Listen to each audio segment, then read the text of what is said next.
Selamat datang di channel Radio Tengah Malam. Tentunya masih bersama saya Minci, yang akan membawakan cerita-cerita mistis. Apa kabar kalian semua? Semoga kalian sehat selalu, panjang umur, bahagia selalu, dan selalu dimudahkan segala urusannya. Buat kalian yang baru bergabung di channel ini, silahkan klik tombol subscribe dan tombol loncengnya, agar kalian tidak ketinggalan cerita terbaru dari kami. Dan jika kalian suka dengan video ini, klik tombol like dan share ke teman kalian. Oke, kita langsung saja ke ceritanya.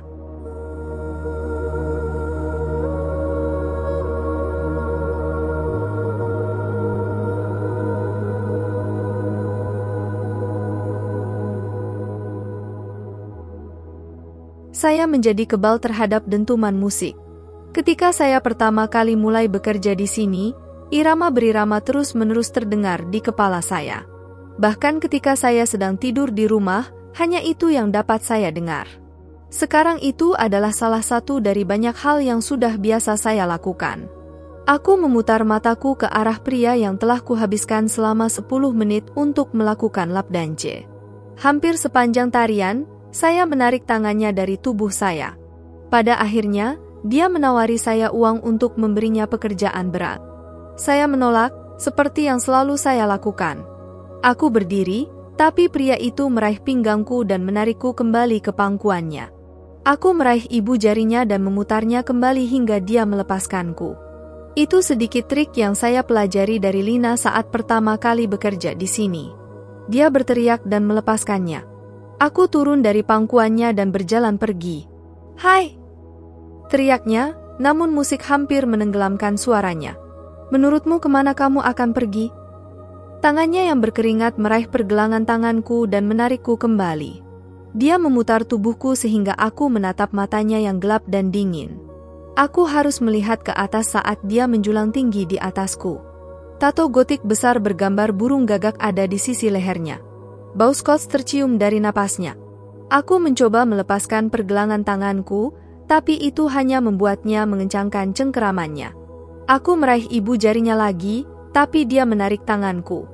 Kedua pergelangan tanganku terkunci dalam genggamannya. Tandanya bertuliskan "gadis fantasimu," kata Crow, dan ini adalah fantasiku. "Aku bukan pelacur," kataku. Dia mengatupkan rahangnya dan mengencangkan jari-jarinya di pergelangan tanganku. Aku mengayunkan kakiku dan menendang tulang keringnya. Sebelum dia sempat bereaksi, aku menusukkan tumit sepatuku ke bagian atas kakinya. Dia menggeram dan melemparkanku ke lantai. Orang-orang di sekitar kami melirik ke arahku, tapi tidak ada yang bergerak untuk membantu. "Ini bukan seks," katanya. Dia meraih pergelangan kakiku dan menarikku ke tanah. "Biarkan aku pergi!" saya berteriak. Aku mencakar lantai saat aku mencoba merangkak menjauh dari Crow. Bibirnya membentuk senyuman saat dia meraih ikat pinggangnya.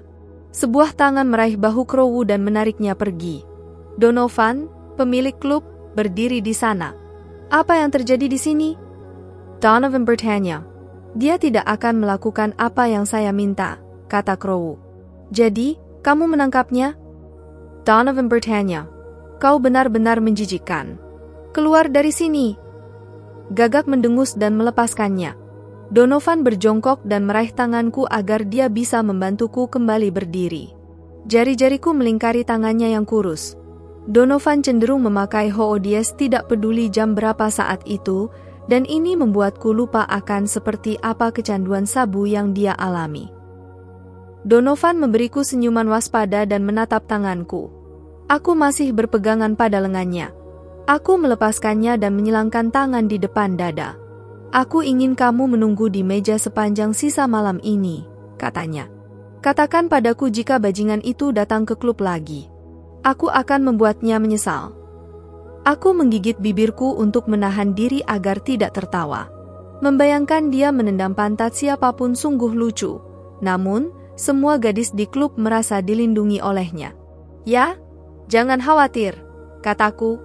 Aku melewati kerumunan orang untuk sampai ke bar. Saya mengeluarkan nampan dari belakang meja dan mencari orang yang tidak minum. Donovan pernah memberitahuku bahwa tugas pelayan adalah membuat semua orang di klub mabuk. Dengan cara itu laki-laki tidak akan menyadari perbedaan antara 20 dan 1. Udara dingin, ketukan pelan di sudut, dan perasaan tak tergoyahkan bahwa seseorang sedang memperhatikan. Semua hal sederhana yang dapat dianggap sebagai ciri-ciri zaman dulu. Selama berbulan-bulan Summer terjebak di ruang bawah tanah bersama pria yang membawanya dan 3 gadis lainnya, Rose, Poppy, dan Violet. Bunganya yang sempurna dan murni. Calorgania. Tapi bunga, saya melihat seorang pria di sudut. Dia setengah baya dan matanya tertuju pada gadis yang berputar-putar di atas panggung. Bolehkah aku mengambilkanmu minuman, sayang? Saya bertanya. Aku memecah konsentrasinya. Matanya mengamati pakaianku yang terbuka dan kemudian mengangkat bibirnya membentuk senyuman. Ya, katanya. Scotch di bebatuan. Aku berjalan kembali ke bar dan mengabaikan orang-orang yang sedang menatap. Selama beberapa bulan pertama saya bekerja di sini, saya selalu lari dan bersembunyi di ruang ganti. Saya membayangkan apa yang mereka pikirkan tentang saya dan itu membuat saya merasa mual. Sekarang, saya telah belajar untuk mengabaikannya dan menyelesaikan pekerjaan saya. Saya menyerahkan minumannya kepada pria itu dan dia memberi saya uangnya. Dan ini untukmu, katanya sambil memberiku selembar uang $1. Saya memasang senyum palsu di wajah saya dan pergi mencari pelanggan lain. Saya menghabiskan sisa malam itu dengan membawakan minuman untuk para pria. Beberapa pria mabuk melontarkan komentar kasar kepada saya, namun saya mengabaikannya. Crow tidak pernah kembali ke klub. Saat istirahat, saya pergi ke ruang ganti. 5 gadis sedang duduk di kursi mereka di depan cermin. Lina berada di tempatnya mengeriting rambutnya. Aku duduk di kursiku di sebelah Lina. Aku mengeluarkan uang dari braku dan memasukkannya ke dalam tasku. Julie, aku bertemu pria paling aneh malam ini. Lina memberitahuku sambil menyisir rambutnya dengan jari. Aku bersandar di kursiku dan memejamkan mata. Kaki dan punggungku terasa sakit dan mataku kering karena lapisan riasan. Saya hanya punya waktu 2 jam lagi sampai saya bisa pulang. Benar-benar? Saya bertanya. Kupikir semuanya aneh. Ya, katanya. Tetapi orang ini mewawancarai saya. Saya belum pernah mengalami hal seperti itu sebelumnya. Mewawancarai kamu tentang apa? Aku tidak repot-repot membuka mataku. Dia bilang dia sedang menulis cerita tentang perempuan muda yang menjadi penari telanjang, katanya. Atau sesuatu seperti itu. Lagi pula, dia memberiku $20. Kamu harus mencoba menemukannya. Aku membuka mataku dan mengangkat alis. $20 hanya untuk menjawab beberapa pertanyaan? Saya bertanya. Ya, katanya. Dia juga jarang menulis apapun. Rezanya Gakane. Aku menggelengkan kepalaku dan tertawa. Dia mengerutkan bibirnya untuk mengaplikasikan lapisan lipstik baru. Gambar Mike, pacarnya, disadap di sisi cermin. Saya selalu bertanya-tanya bagaimana dia bisa melihat sesuatu. Tidak perlu tertawa, katanya. Temukan orang itu malam ini. Kalau kita masing-masing mendapat tambahan $20 yang akan membantu membayar sewa kita. Kamu ingat bahwa itu harus dibayar besok, kan? Mike tidak mau melindungi kita lagi? Saya bertanya. Dia melindungi kita selama beberapa bulan terakhir, Julie. Kalau dia melakukannya lagi maka istrinya akan mengetahuinya. Dia melepaskan tangannya dari bahuku dan berjalan keluar dari ruang ganti. Lina dan aku mengawasinya saat dia pergi. Hanya kami berdua yang tersisa di ruang ganti. Lina tidak berbicara sampai dia mendengar pintu ditutup. Tentang apa tadi? Jia Behtana. Beberapa orang menyulitkanku sebelumnya. Saya mengangkat bahu. Itu bukanlah sesuatu yang luar biasa. Tetapi ada apa dengan Donovan? Jia Behtana. Aku tidak tahu, kataku. Lina terjatuh kembali ke kursinya sambil terkikik. Apa? Saya bertanya. Donovan punya ketertarikan padamu, katanya. Sekarang sangat masuk akal. Itu sebabnya kamu biasanya melayani meja. Dia cemburu dan dia tidak ingin kamu melepas pakaianmu di depan orang lain. Itu menjelaskan kostum yang kamu kenakan juga. Mereka jauh lebih konservatif daripada orang lain. Dia tidak ingin pria melihatmu seperti itu. Aku memutar mataku karena tidak mungkin Donovan menyukaiku. Wow, kataku sambil turun dari kursiku. Kau sangat bodoh. Tidak, kamu hanya marah karena aku benar, katanya dengan nada kekanak-kanakan. Aku menghela nafas dalam-dalam saat meninggalkan ruang ganti. Saat kami sampai di rumah, Lina sudah melupakan hal ini. Saya menghabiskan sisa malam menunggu di meja. Aku bisa melihat Donovan di sudut mataku hampir sepanjang malam. Dia bersandar di dinding, tangan di depan dada dan matanya menatapku. Kevin, si bartender, sedang mengeringkan beberapa piring dengan lap ketika saya datang ke bar. Jam berapa? Tanyaku padanya sambil membungkuk di atas meja kasir. Aku tahu dia memakai jam tangan. Hanya Kevin dan Donovan yang pernah memakai jam tangan, dan saya tidak ingin menanyakannya kepada Donovan saat ini. Hampir 1, katanya. Aku hanya punya waktu 1 jam lagi. Terima kasih. Kelopak mataku terasa berat saat aku berjalan pergi. Saya mencubit kulit bagian dalam tangan saya agar saya tidak mulai menguap. Itu adalah trik lain yang saya pelajari dari Lina. Saat aku mengantarkan minuman berikutnya, aku melewati Lina. Dia sedang memberikan lap dance kepada seorang pria. Dia menggerakkan pinggulnya di depan pria itu sambil mengarahkan kepalanya ke arah Donovan. Aku memutar mataku dan berjalan pergi. Permisi, aku mendengar seseorang berkata. Saya menoleh ke salah satu bilik untuk melihat siapa yang berbicara. Seorang pria paruh baya sedang duduk sendirian di salah satu kursi yang robek. Dia mengenakan kemeja kotak-kotak yang sudah pudar. Sebuah buku catatan kecil menyembul dari saku depan. Kulitnya mengendur di sekitar matanya yang gelap. Aku hendak menawarkan minuman, tapi jari-jarinya melingkari segelas penuh. Ya? Saya mengambil 1 langkah ke depan sehingga saya bisa mendengarnya sambil mendengarkan musik. Saya ingin tahu apakah saya dapat menanyakan beberapa pertanyaan? Jie Bechtone. Ini pastilah pria yang dibicarakan Lina. Saya terkejut bahwa 1 jam kemudian dia masih di sana. Berapa banyak pertanyaan yang perlu dia tanyakan? Berapa banyak gadis yang perlu dia wawancarai? Tentang apa? Saya bertanya. Tentang kamu, katanya. Jangan khawatir, aku akan membayarnya. Berapa harganya? $20. Saya akan membutuhkan lebih dari $20 untuk menceritakan kisah hidup saya kepada orang asing. Aku bisa melihatnya tertawa, tapi aku tidak bisa mendengarnya karena musik. Kamu pintar, katanya. Pria itu menghela napas dalam-dalam. Dia menggerakkan jari-jarinya ke atas dan ke bawah gelasnya. Baik, katanya. Aku melakukan ini hanya karena menurutku kamu sangat berbeda dari gadis-gadis lain. Dia tampak seperti pria yang manis. Tidak ada salahnya menjawab pertanyaannya. Itu akan membantu biaya sewa yang harus dibayar Lina dan aku besok. Selain itu, saya telah melakukan hal-hal buruk di klub ini dengan upah kurang dari $50. Dia menunjuk ke seberang bilik dan aku masuk. Dia membuka buku catatannya dan menulis beberapa catatan sebelum menatapku. Terima kasih banyak, katanya. Bolehkah aku mengetahui namamu? Angela Johnson. Tidak mungkin aku memberitahukan nama asliku padanya. Aku mencondongkan tubuhku ke seberang meja agar dia bisa mendengarku. Namaku Charles, katanya. Berapa umurmu, Angela? Sambelin Bellis, kataku.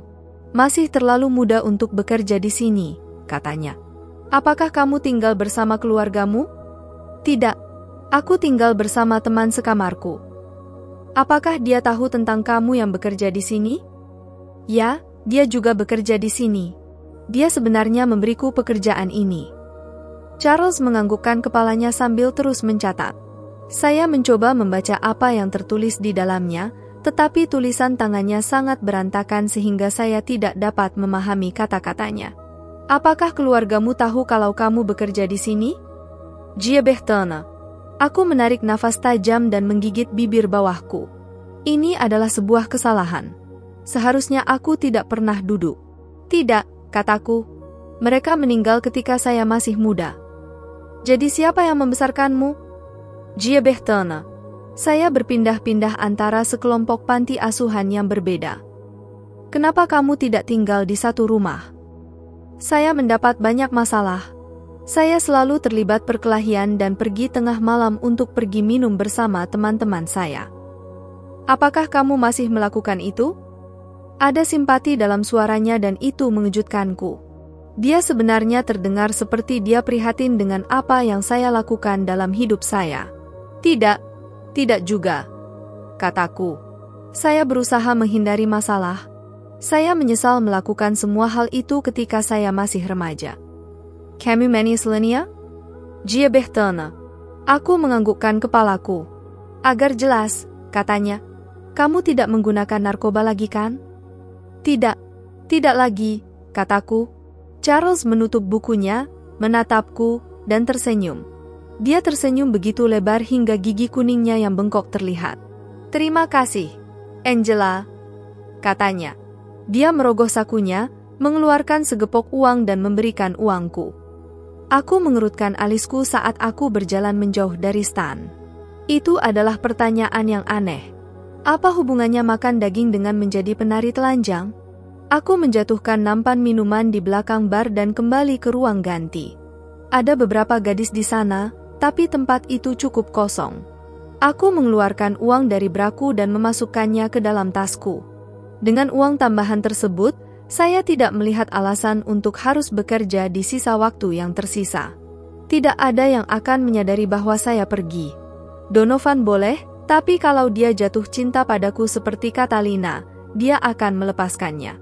Ini mungkin memiliki keistimewaan tersendiri.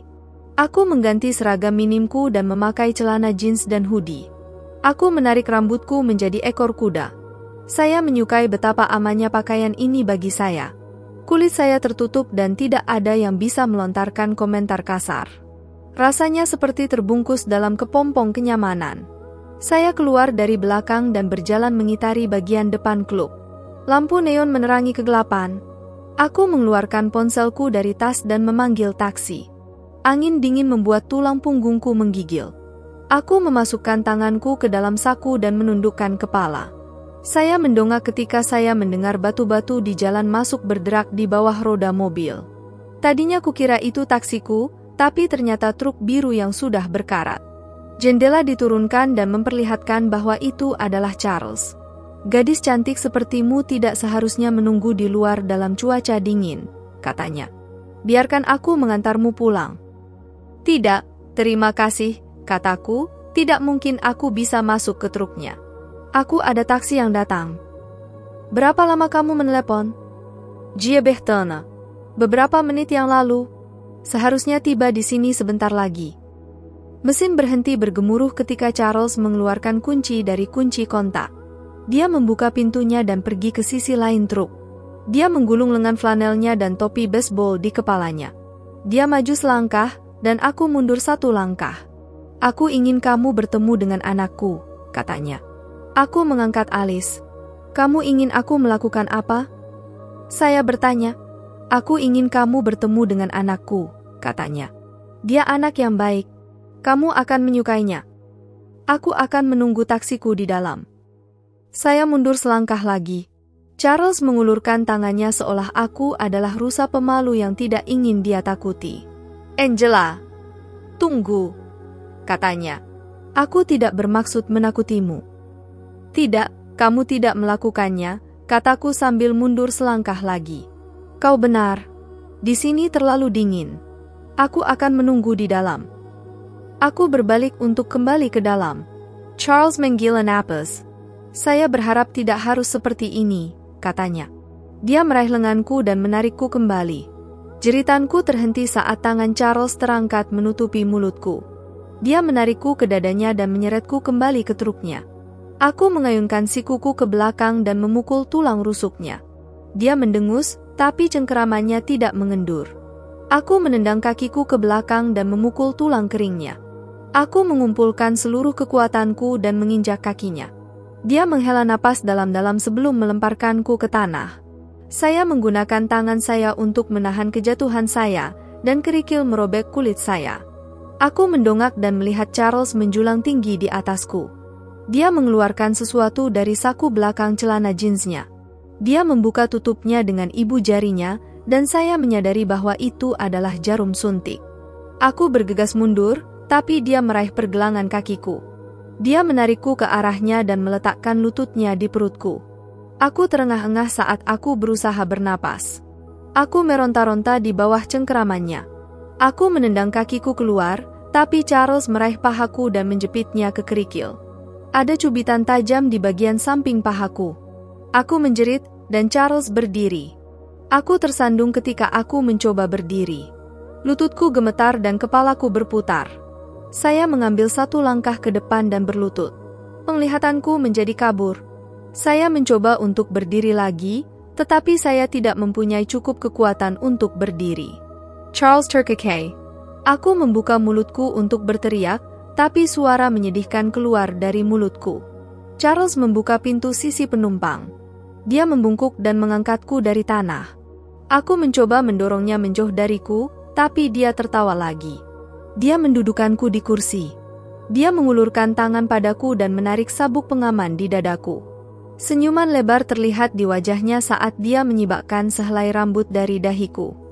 Aku mengerang saat sesuatu yang basah menyentuh pipiku. Mataku terbuka lebar dan melihat Charles mencondongkan tubuh ke arahku. Dia tersenyum sebelum menyeka wajahku dengan kain hangat. Pelipisku berdenyut-denyut dan aku berjuang untuk tetap membuka mataku yang berat. Aku memutar kepalaku ke samping, mengalihkan pandangan dari Charles. Ada meja rias besar dan kursi goyang di sudut ruangan. Aku sedang berbaring di atas tempat tidur. Otot-ototku menjerit kesakitan saat aku mengangkat tanganku untuk mendorongnya menjauh. Tanganku menempel di dadanya, tapi dia tidak bergerak. "Di mana saya?" Suaraku yang serak parau. "Kau sudah pulang, Juliet," katanya. Aku tersentak ketika dia menyebutkan nama asliku. Charles terkekeh dan menyisir rambutku dengan jarinya. Empedu naik ke bagian belakang tenggorokanku saat Charles mendekat. Dia tersenyum, memperlihatkan giginya yang menguning. "Saya melihat ke dalam dompet Anda dan melihat SIM Anda," katanya. "Kami tidak suka pembohong di keluarga ini, Juliet." "Di mana saya?" Aku bertanya lagi. "Aku sudah bilang padamu. Aku sudah mengantarmu pulang." Nafasnya yang hangat menyebar ke seluruh wajahku. "Jangan khawatir. Kamu aman di sini. Kamu akhirnya aman dari dunia luar. Biarkan aku pergi," kataku. "Kamu tidak bisa melakukan ini." Aku menopang diriku dengan sikuku dan mendorong diriku menjauh dari Charles. Selimut yang menutupi dadaku terlepas. Aku menggenggam selimut di tanganku, dan ibu jariku menyentuh kulit dadaku yang telanjang. "Jantung ke berdebar keng-keng." Saya telanjang di bawah selimut. Charles menyeringai ketika dia melihat kesadaranku. "Aku baru saja membersihkanmu," katanya. "Aku tidak bisa membiarkanmu bertemu anakku dengan penampilan kotor." "Apa yang kamu bicarakan?" saya bertanya. "Jimmy," katanya. "Dia putra sulungku. Begini, Juliet, kami punya tradisi dalam keluarga ini. Pada ulang tahun putra kami yang ke-20, sang ayah, yaitu aku, keluar dan menyelamatkan seorang gadis dari dunia luar dan membawa mereka ke dalam keluarga ini." Kepala ke berdebar-debar. Aku memejamkan mata dan mengencangkan cengkeramanku pada selimut. "Kamu sekarang akan menjadi istri Jimmy," katanya. Mataku terbuka. Charles menatapku dengan senyuman terpampang di bibirnya. Aku menelan gumpalan yang terbentuk di tenggorokanku. Pria ini psikotik. Ini pasti mimpi. Tidak mungkin semua ini nyata. "Tidak," kataku. "Aku harus pulang. Teman sekamarku mungkin khawatir karena aku tidak pernah pulang tadi malam." "Tidakkah kamu sadar kalau teman sekamarmu tidak mempedulikanmu?" kata Charles. "Tidak ada seorang pun dalam hidupmu yang peduli padamu. Itu sebabnya kamu membutuhkan kami. Jimmy akan mencintai dan menjagamu." "Tidak." Aku menggelengkan kepalaku, dan itu menyebabkan rasa sakit yang menusuk di pelipisku semakin parah. Aku mengertakkan gigi. Charles berdiri dari tepi tempat tidur. "Aku akan pergi menjemput Jimmy," katanya. "Dia bisa menjelaskan semuanya padamu." "Tolong," aku memohon. "Tolong, aku harus pulang. Aku sudah memberitahumu bahwa kamu ada di rumah." Charles berjalan ke pintu kamar tidur. Dia berhenti dan melihat dari balik bahunya. "Kamu harus bersikap. Kamu akan menyadari bahwa di rumah ini ada konsekuensi atas setiap tindakan yang kamu lakukan." Aku menghela nafas gemetar saat dia keluar dari kamar. Saya mengumpulkan selimut dan membungkusnya sepenuhnya di seluruh tubuh saya. Aku berjalan ke tepi tempat tidur. Aku meletakkan satu kaki di lantai yang dingin dan mendorong diriku untuk berdiri. Lututku gemetar saat aku mencoba menenangkan diri. Mataku mengamati ruangan itu. Ada jendela, tapi jeruji tebal menghalangi pandangan. Saya tidak memiliki cukup energi di tubuh saya untuk mengangkat kaki dan mengambil langkah yang tepat. Aku beringsut ke jendela. Aku melingkarkan jariku pada salah satu jeruji dan menariknya. Ia tidak bergeming. Aku mengerang dan mencoba menarik palang itu lagi. Pintu kamar tidur terbuka dan aku melihat dari balik bahuku. Seorang pria seusiaku masuk ke dalam ruangan. Dia tinggi, jauh lebih tinggi daripada Charles, dan itu menakutkan. Dia memiliki rambut hitam panjang yang terselip di belakang telinganya. "Jangan menangis, Juliet," katanya. "Aku tidak akan menyakitimu." "Jangan sentuh aku," kataku. Aku menepis tangannya dari wajahku. Ini pasti Jimmy. Dia meraih pergelangan tanganku dengan cengkeraman yang kuat. "Jangan pukul aku," katanya. "Saya tidak akan mentolerir rasa tidak hormat." "Kau tidak bisa melakukan ini padaku," kataku. "Aku tidak bisa melakukan apa?" "Jia Behtana. Aku tidak bisa menjagamu? Kamu tidak bisa menculikku." "Kami tidak menculikmu. Kami menyelamatkanmu. Kamu seharusnya bersyukur." Aku menggelengkan kepalaku dan semakin banyak air mata mengalir di pipiku. Genggaman Jimmy di pergelangan tanganku mengendur, tapi dia tidak melepaskanku. "Kamu sangat cantik," katanya. "Tolong, kataku." Suaraku pecah karena air mata. "Tolong, jika kalian melepaskan aku berjanji tidak akan mengatakan apapun. Aku tidak akan melapor ke polisi atau apapun. Kalian tidak akan mendapat masalah. Biarkan saja aku." "Juliet, Jimmy memetongku. Kamu tidak akan kemana-mana. Sekarang, bisakah kamu berjalan? Tolong, kamu tidak bisa menahanku di sini." "Juliet, Jimmy jikon suaranya. Kamu perlu mendengarkan aku. Bisakah kamu berjalan atau kamu terlalu lemah?" Aku menggigit bibir bawahku dan menarik napas dalam-dalam melalui hidung. "Aku bisa berjalan," kataku. "Bagus," katanya. "Sekarang, ayo ganti bajumu dan aku akan mengajakmu berkeliling rumah." Jimmy berdiri dan dia menarikku berdiri. "Luta ke jamatar."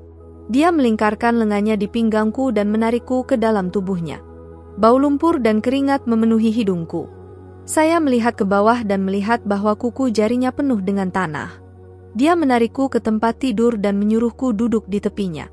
Dia membuka lemari dan aku melihatnya meletakkan celana jeans, celana dalam, dan sweater di tempat tidur di sampingku.